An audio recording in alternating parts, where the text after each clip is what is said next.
Imagine surrounding yourself with incredible women who've overcome challenges, they've rebounded after failures and disappointments, and women who are not afraid to shine their brilliance to make a mark in the world.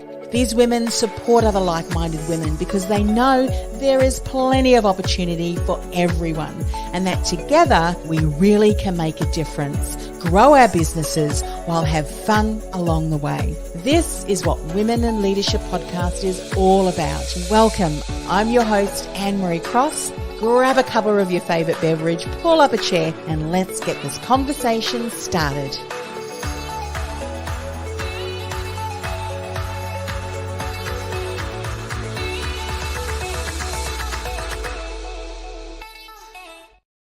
And welcome to another episode. So my guest today says there is no such thing as a fearless leader, but they can fear less. Joining me on today's show is Nancy Lyons. Nancy, she is an author, she's a speaker, an entrepreneur, she's a founder and a CEO. And her company, Clockwork, is an experience, design, and technology consultancy. Now, on today's show, Nancy is going to share how we can learn to ask for what we want. She's going to share some insights so we can learn how to say no. You know, that no is a sentence. And she's also going to share some other insights in learning how we can have those difficult conversations. Lots to discuss on today's show. Welcome, Nancy. Thank you. Thanks for having me. I love that quote that your team shared that you say, you know, there is no such thing as a fearless leader, but they can fear less. It's a bit of a process in that when you think of all of the realms of what leaders have to contend with these days. And I look forward to unpacking a bit more about some of the key points. Share a little bit about your journey, if you will, to where you are today. You're now a consultant, CEO, or a consultancy, I should say. You're CEO of Clockwork. What is the pathway that led you down to founding that company, being the founder of that company? Sure. Well, it was a jagged pathway for sure. And I think, some of the most interesting people I know can attest to the fact that we can make all the plans we want and none of them actually happen the way we imagined. And my career story is certainly a reflection of that. I was a theater major in college. I thought I was going to be a comedian. I thought when people asked me when I was a young person, what are you going to do when you grow up? When I was very little, I said astrophysicist because it was a word that I learned and I thought I was something. When I got old enough to actually think about it, I said, you're going to see me on Saturday Night Live someday. That's what's going to happen.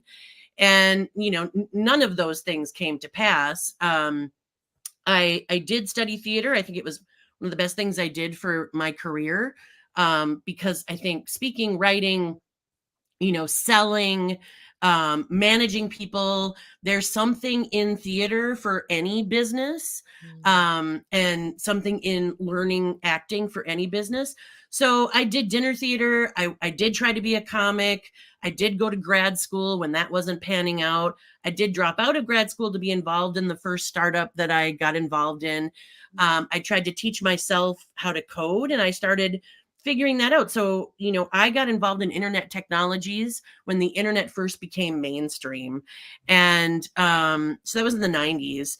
And I was a young person who was really interested in that space, but mostly because when theater wasn't really paying the bills, I started to explore video production.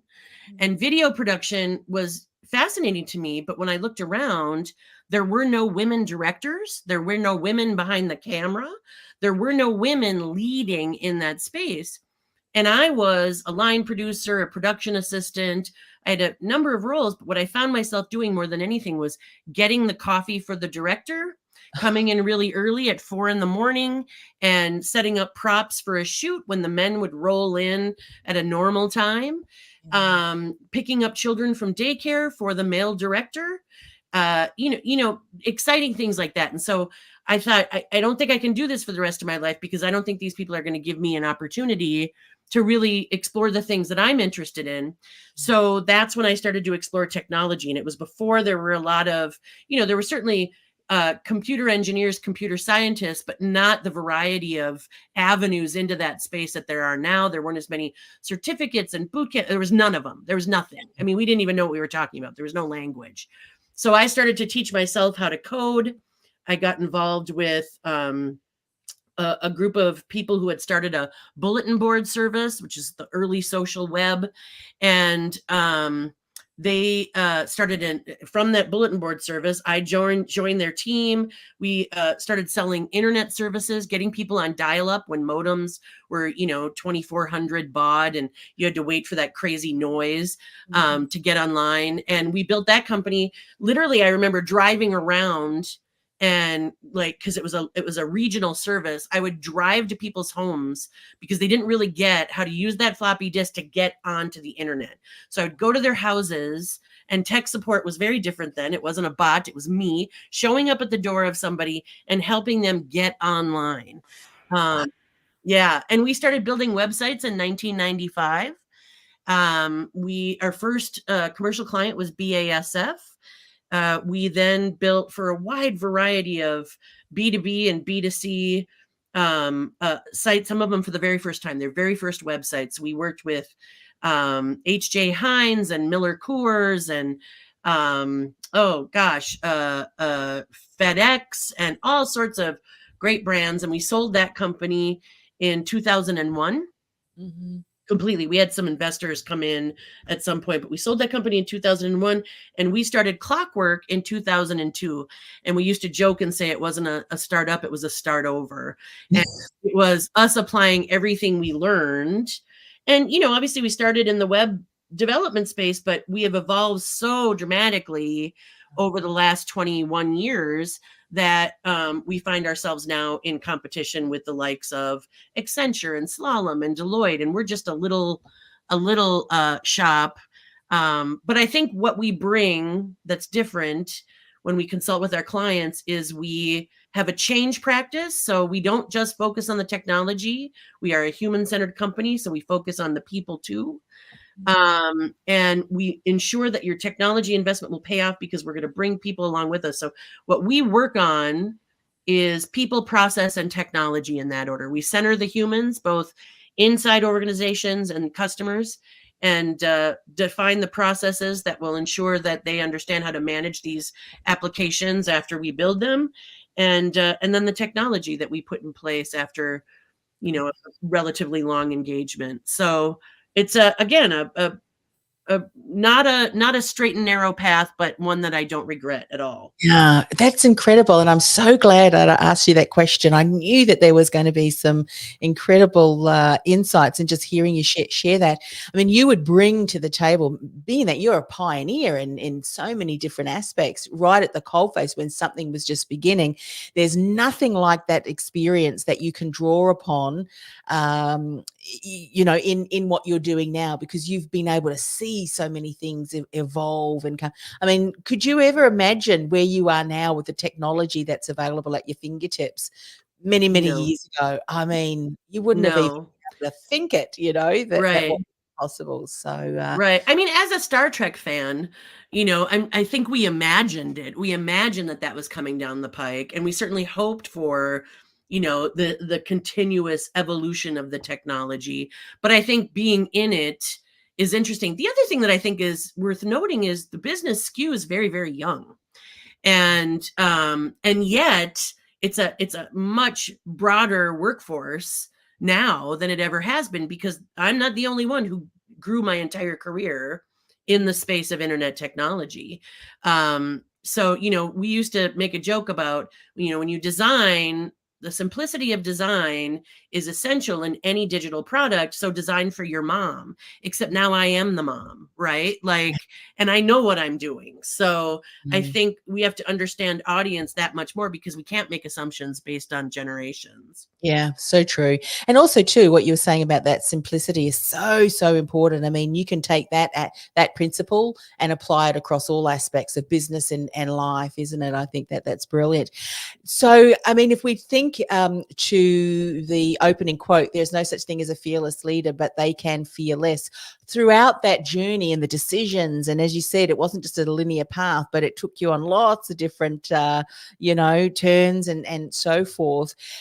I would imagine throughout your career that you have learned to fear less, the different things that maybe you have approached. Share a little bit about that, how Mhm. you've overcome that, being Sure. stuck in that fear. Well, that quote is actually from my book Work Like a Boss, and I use it a lot because I think that people convince themselves of what they're able to accomplish or do based on based on the stories they tell themselves. And their stories are grounded oftentimes in fear.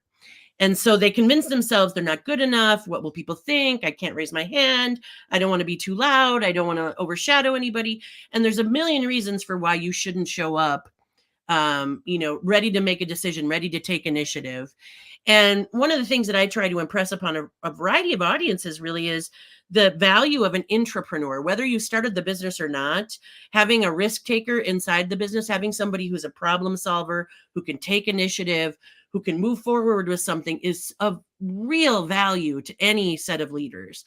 And yet, I think we see less and less of that with, technology and all sorts of things. We see less of that, and more people want to, abdicate responsibility for how work works, how they do their job. It's all about their job. I do what's in my job description. I don't do any more than that, right? Like, this is how I show up. And what I try to tell people is, we talk a lot about leadership, but the truth is we all have to show up leaderly. It's not about just executives. It's not about middle management. It's not about, the people we write the books for. It's about everybody recognizing that work is changing and we all have to show up in our power, and convincing ourselves of stories that simply don't have to be true is counterproductive. And so I often say, I often ask audiences, think of those people that you think just walk through the world with infinite confidence. They just have it going on. They seem like they can speak in front of any audience. They can represent, their organizations. They're fast on their feet, and they really feel like they are an example of confidence. And I try to remind people then that they are not fearless. Everybody has moments where they are paralyzed by fear, where they second guess themselves because of their fear of something, where they're unsure, where they're uncertain, where they're uneasy. There's not a human on the planet who doesn't deal with that. But real leaders, regardless of title, figure out how to move through it, how to move into it and through it in spite of their fear. Yeah. And I think that is certainly something I've learned over time. I'm also somebody, because of, I think, that theater training, quite frankly, who had less fear in certain contexts, meetings that were all men, for instance, which was a good chunk of my career, or, meetings with large corporations and big, important executives. I could certainly tell myself stories about my, my inadequacy. But the truth is, I'm in that room for a reason. And I also often tell people, it doesn't matter how you got to the table. What matters is what you do when you get there. So true. And I think that's where really sort of talking ourselves out of the paralysis of fear and recognizing that we can compartmentalize that fear, that we can't be rid of it, but we can contain it, so that it doesn't stop us from doing our best work and bringing our best self. And frankly, that's a muscle. So the first time might feel terrifying, but as you move into your career, as you move into your comfort with these challenging moments, you're building that muscle.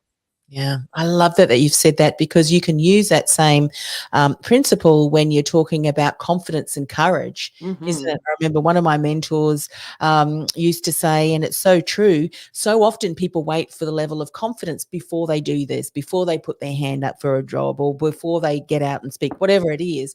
You just need that courage to take that one step, and then the next step, and the next step, and it's amazing. And I'm sure that if you were to ask everybody around the table about their level of confidence or whatever feeling of inadequacy, everybody. I mean, I've even had discussions with CEOs who are responsible for mega budgets who would often think, to be honest, I have no idea why I'm here. I still pinch myself. There's a reason why you're here, because of whatever it is. And as you said, I love that. Don't question why you're here at the table. That doesn't matter. But what does is what you contribute, what you bring to that table. Let's talk about something which I know many women can struggle with. Not that I'm, wanting to lay this on, but how do we ask for what we want? What's some insights here that you could share? Sure. Well, I see this in a similar way as I see to, I was on a call with somebody yesterday, and she was telling me about all of her qualifications. And when she got done, she said, "I don't mean to brag." I said, "Please do. Please do brag. You deserve the space, right? Nobody else is going to blow your horn." And I think the same can be said for asking for what we want or need. No one else is going to represent you, appropriately or adequately in those moments. And it's on us to be clear about what our expectations are, because I think that leaders and workforce alike, we have this tendency to act as if work happens to us, right? We are a victim of how work happens. And I would have done something, but it just happened. Or it's not my responsibility. I'm not the person driving this ship. I just have to deal with it. And I think that because we're used to sort of giving away our power in those sorts of statements, we don't use it when it matters the most. And then we get disgruntled. We get, frustrated. We feel like we're not getting what we need out of work.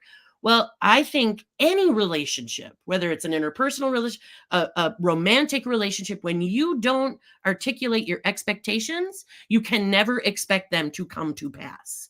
And we have to believe, and especially women, that it is not misbehaving to be clear about your expectations, to ask for what you want or need. That is not misbehaving. It isn't you being too much or too big or too loud or too bold. There's no such thing as too, T-O-O. But men do it all the time. Men laid the groundwork for exactly what this looks like, for being willing to set limits and have boundaries and stick to those boundaries and ask for what you need, whether it be salary, whether it be position or title, whether it be additional staff, whatever it is, resources, whatever it is. If you don't ask for it, you cannot act as if you've been victimized by an organization when you do not get it. And maybe you don't get it the first pass. Maybe the first time isn't when it happens. I think being clear, knowing that your ask has been documented, giving the organization time to recognize the importance of that ask is equally as important, but making it known, because otherwise you'll be frustrated, and quite frankly, so will your supervisor, your team, your department, your division.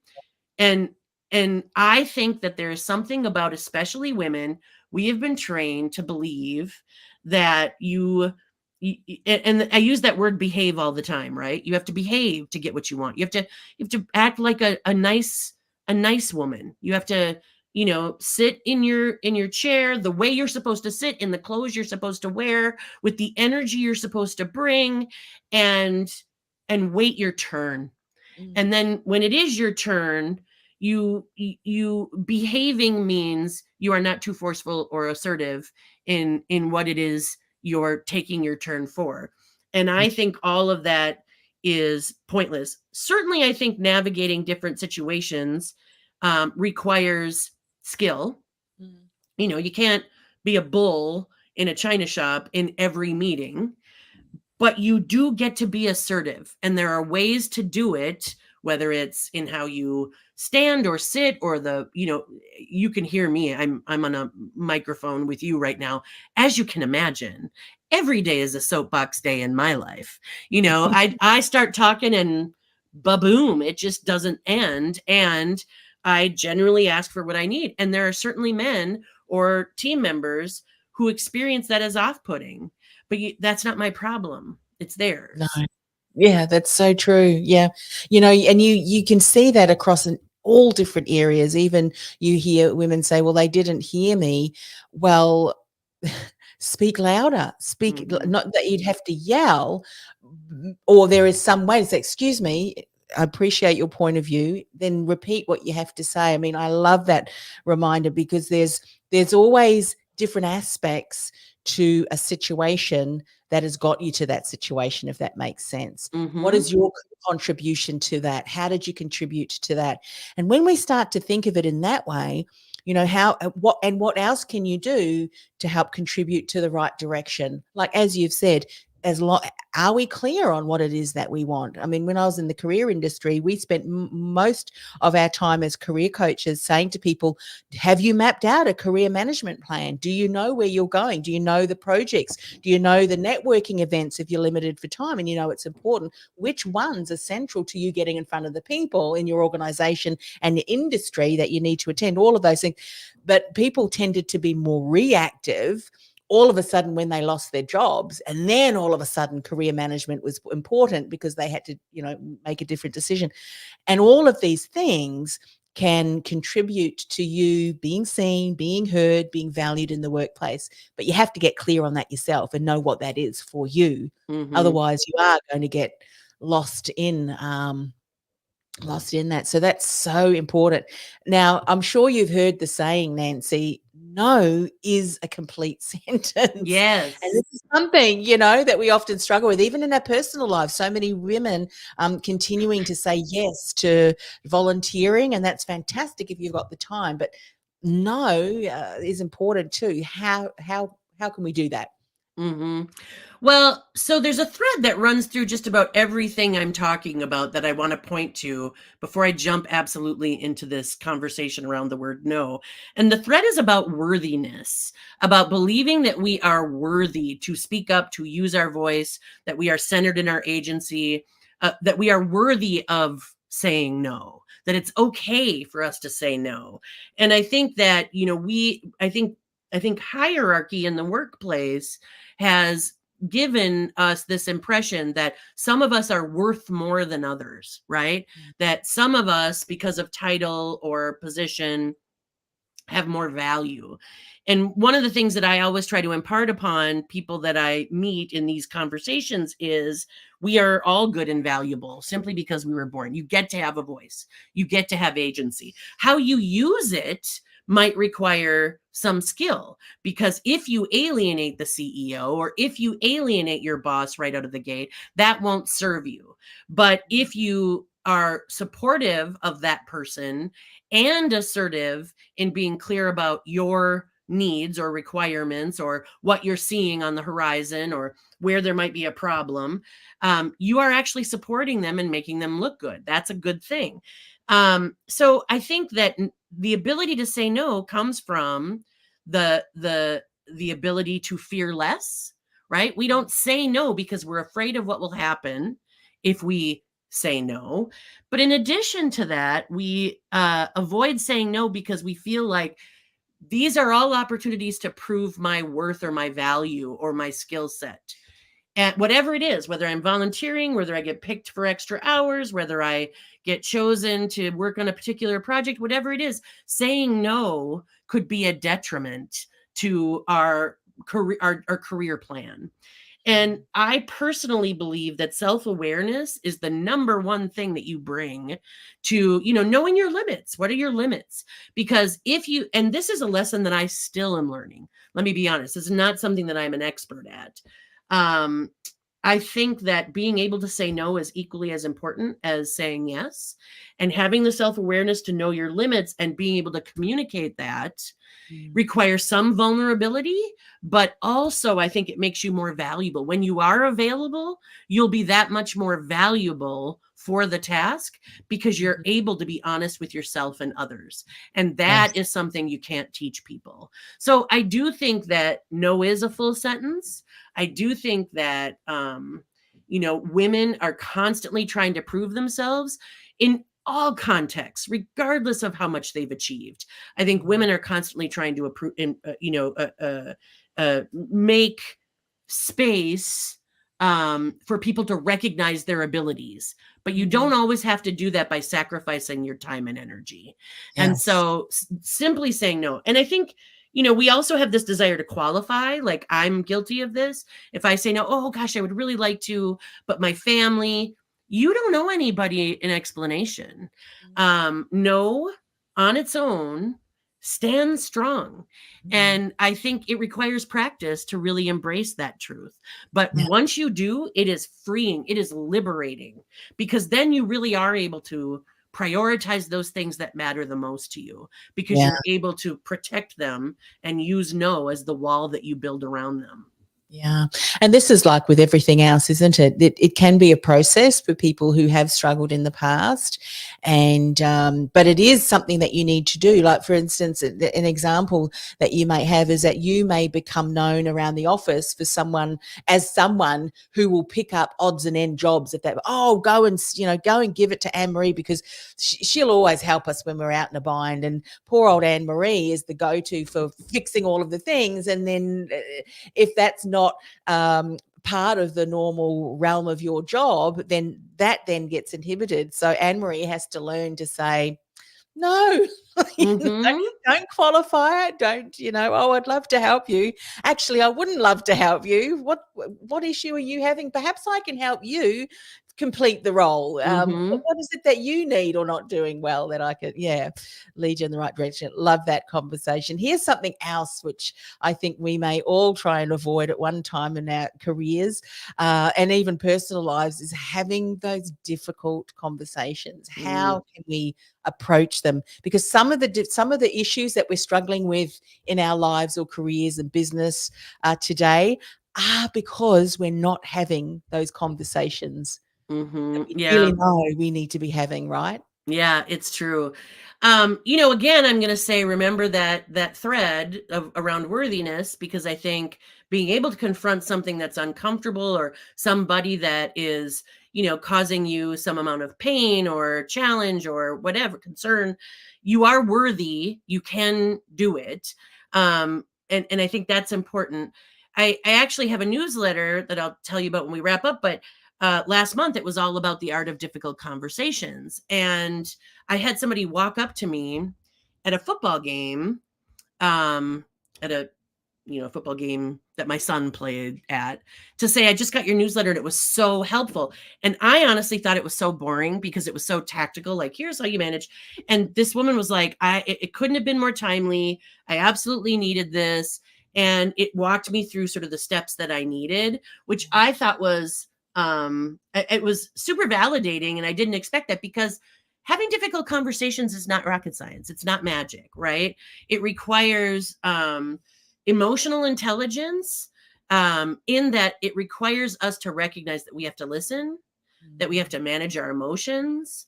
Not all confrontation is bad confrontation. Not all conflict is bad. I think sometimes giving and receiving feedback in a work context is perceived as conflict, especially, we don't like to tell somebody that we're actually not 100% satisfied with their performance. That's hard, right? And I think after a while you become a grizzled old executive, and maybe you can, but I don't think anybody wants to hurt anybody's feelings or devalue their contributions. And yet it's imperative that we are able to give critical feedback, because that's what we owe people who come on board our organizations. And I think, one tip that I got from a mentor years ago that I share with everybody, that is the best way to begin a difficult conversation, is, instead of being accusatory or coming at it very hot, ask for help.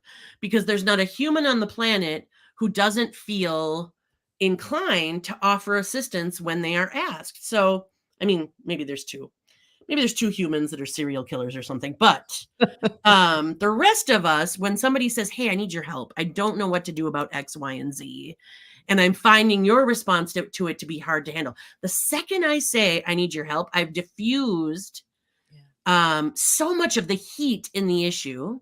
They're going to lean into the conversation. And even when I say, something personal, like, even you seem to be, on the opposite side of me, and I'm not quite sure how we can coalesce around this issue and get, more collaborative about it. I think when you approach something that way, you diffuse defensiveness. They're no longer worried. Instead, they become your partner in solving a problem. They're offering their help, so they see their contribution as meaningful. And you can get through some really difficult messaging simply by asking for help.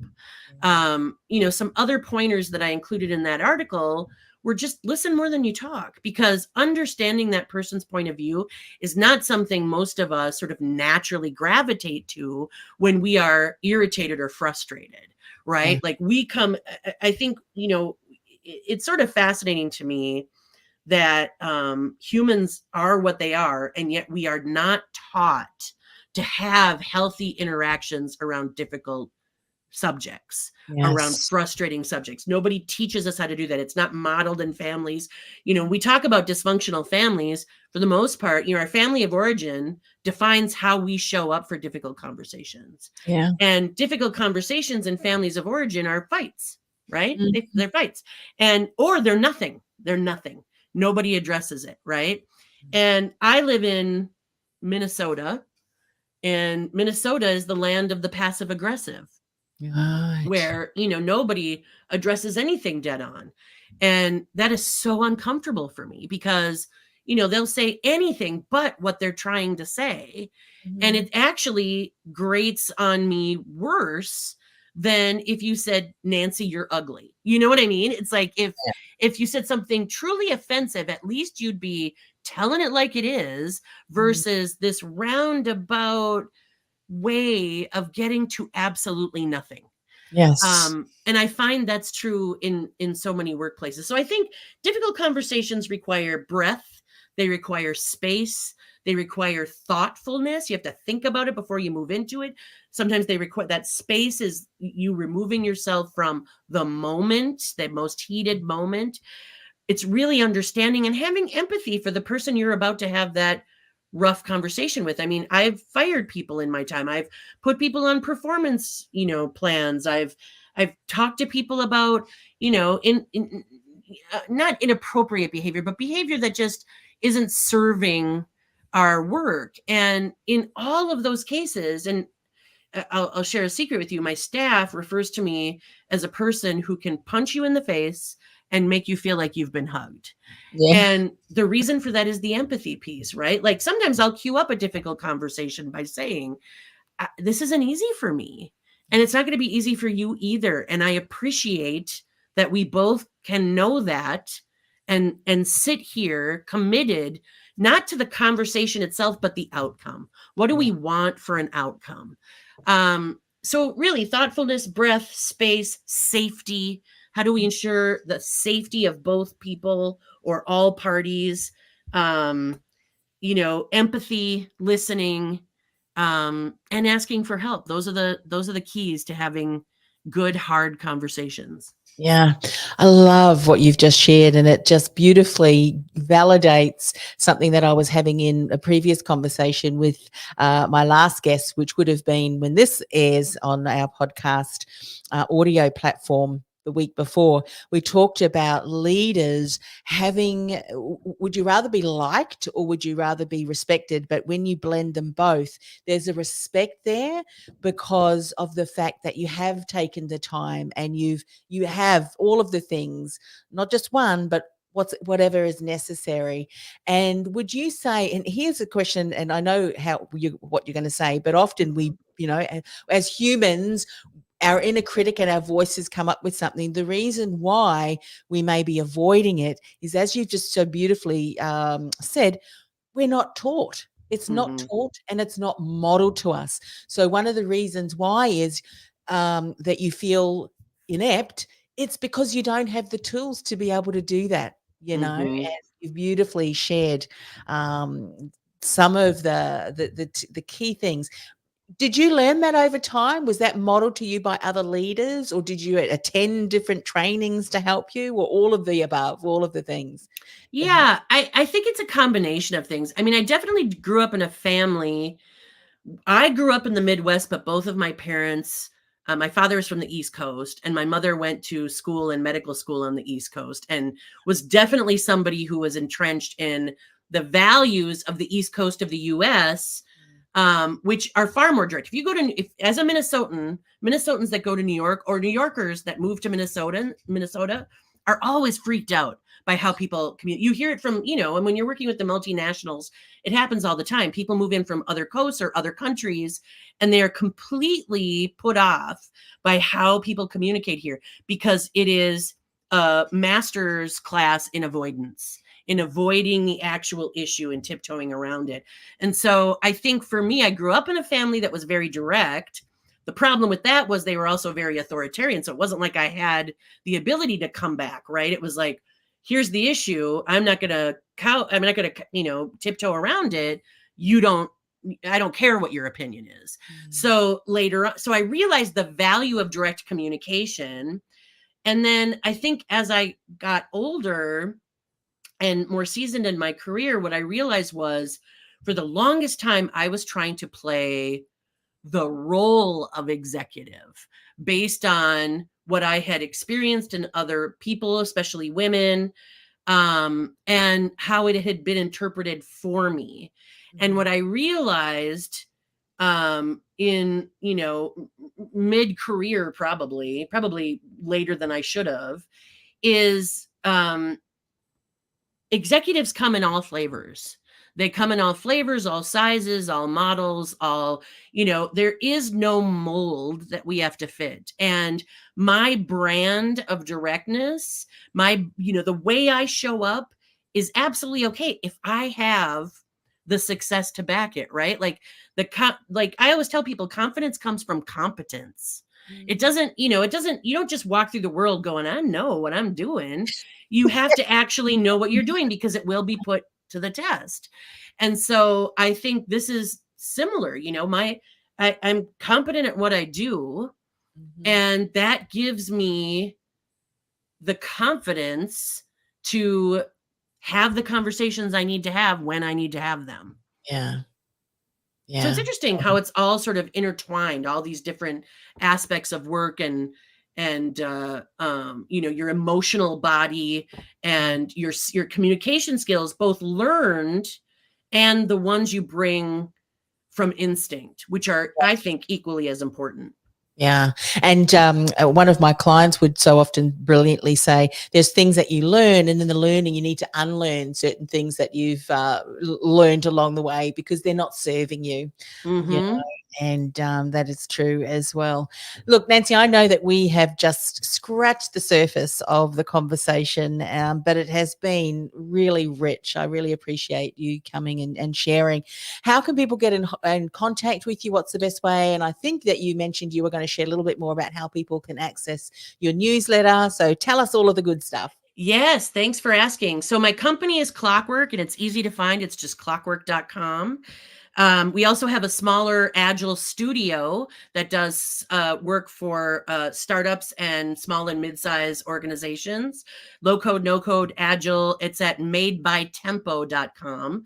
That company is called Tempo. You can find me at nancylyons.com. And on nancylyons.com, you can also sign up for my newsletter, which comes monthly and is full of fun little tidbits. But the primary article is always something about, self-awareness or skills that we can bring to work. And I always tell people, I promise it doesn't suck. We put our hearts into the content in that email, and it's not. And interestingly enough, we've had thousands of subscribers for several years, and we very seldomly see people unsubscribe because I hear from people every month that they found something useful in the piece. So I personally love connecting with people through that. You can also find me on the socials. I have my book, Work Like a Boss. You can go to worklikeaboss.com and find out how you can buy that. Yeah. Or you can find me anywhere, pretty much, TikTok, Instagram, X, and Blue Sky at Nylons. And it is that way because my name is N Lyons, Nancy Lyons. The initial makes it look like nylons, but now young people don't even know what nylons are, so I'm fine. So that's a whole other conversation. And if Exactly. you're on LinkedIn, and for some reason LinkedIn hasn't showed the name, but someone over LinkedIn has appreciated the conversation. So I wanted to share that with you, Oh, Nancy, in cool. case you didn't see that. Great conversation. Thanks for your insights, Nancy. Totally agree. So yes, connect on all of the different platforms, go to the different websites, and as Nancy said, there is incredible value in the newsletter she shares as well. And the example that you gave, you know, the insights from how to handle difficult conversations, I can see why your the woman came up to you and thanked you for attending. Isn't that, it's such a small world, isn't it? That Oh, just yeah. in the neighborhood are also on your database as well. And Yeah. what a joy to be able to share some insights that you've learned over the years, you know, that you can impart. I think there's nothing better than to be able to share something and someone going, you know what, Nancy, that is amazing. And that's why I love doing the podcast, because, you know, I'm honored to share other people's stories and insights and you know, impact the lives of those who happen to listen and stumble across the interview. So thanks once again for coming on the show. Hey, thanks for having me. This was a blast. Hey, it's Anne-Marie. Before I go, are you a coach or a consultant who feels like the world's best kept secret? Your experience is vast, yet secretly you're frustrated because despite all of your hard work, you're just not getting the visibility, the recognition, or new clients you'd hope for, and you don't know why? I've created a free resource that'll help you build visibility, generate leads, and enroll dream clients with ease, because you're seen as a trusted authority, even in a crowded marketplace. And you've positioned yourself as the choice versus just a choice for your dream client. To get started, go to annemariecross.com/gift. That's annemariecross.com/gift.